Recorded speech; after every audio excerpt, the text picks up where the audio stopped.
সরকার বিরোধী বিক্ষোভে সামরিক পদক্ষেপ ঘোষণার পর ইরানকে একের পর এক হুমকি ছুড়েছেন মার্কিন প্রেসিডেন্ট ডোনাল্ড ট্রাম্প। জবাবে পাল্টা হুঁশিয়ারি দিয়ে যাচ্ছে তেহরানও। তবে এর আড়ালে খামেনি সরকার নাকি যুক্তরাষ্ট্রকে আলোচনার আহ্বান জানিয়েছে, এমন দাবি করেছেন ট্রাম্প নিজেই। কিন্তু আলোচনার আগে ইরানে সরাসরি হামলার ইঙ্গিত দিয়েছেন তিনি। আরও জানাচ্ছেন এসআই রাজ।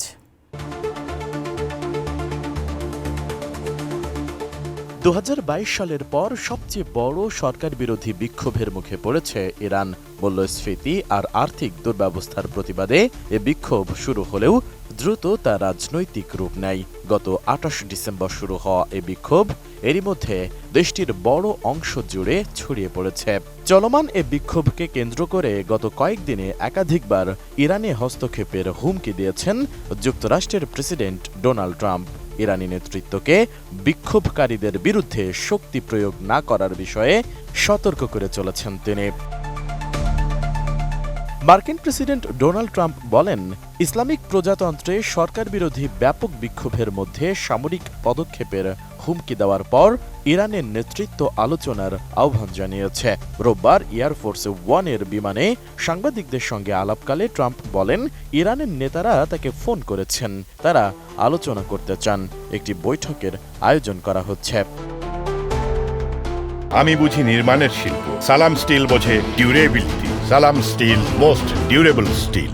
তবে এই বৈঠকের আগেই ইরানে পদক্ষেপ নেওয়া হতে পারে জানিয়ে ট্রাম্প জানান, শনিবার যুক্তরাষ্ট্রের সঙ্গে ইরান যোগাযোগ করেছে এবং পারমাণবিক চুক্তি নিয়ে আলোচনার প্রস্তাব দিয়েছে। ট্রাম্পের দাবি, দেখে মনে হচ্ছে তারা শুরু করেছে এবং এমন কিছু মানুষ নিহত হয়েছেন যাদের নিহত হওয়ার কথা নয়। আপনি যদি তাদের নেতাদের কথা বলেন তাহলে তারা সহিংস। আমি জানি না তারা সত্যিই নেতা নাকি কেবল সহিংসতার মাধ্যমে দেশ শাসন করেন বলে মন্তব্য করেন ট্রাম্প।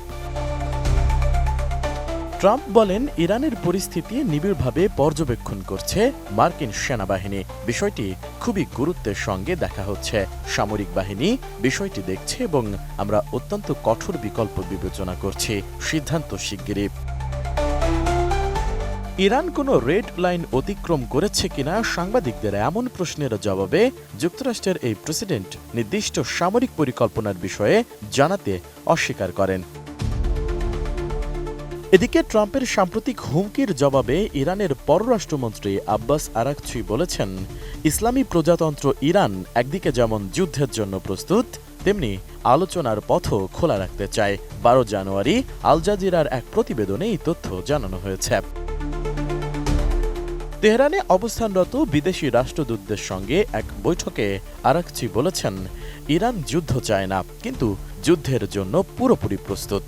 একই সঙ্গে কূটনৈতিক সমাধানের সম্ভাবনার কথাও উল্লেখ করে তিনি জানান, আমরা আলোচনার জন্যও প্রস্তুত, তবে সেই আলোচনা হতে হবে ন্যায্য সমতার ভিত্তিতে এবং পারস্পরিক সম্মানের মাধ্যমে। এসআই রাজ, এটিএন নিউজ।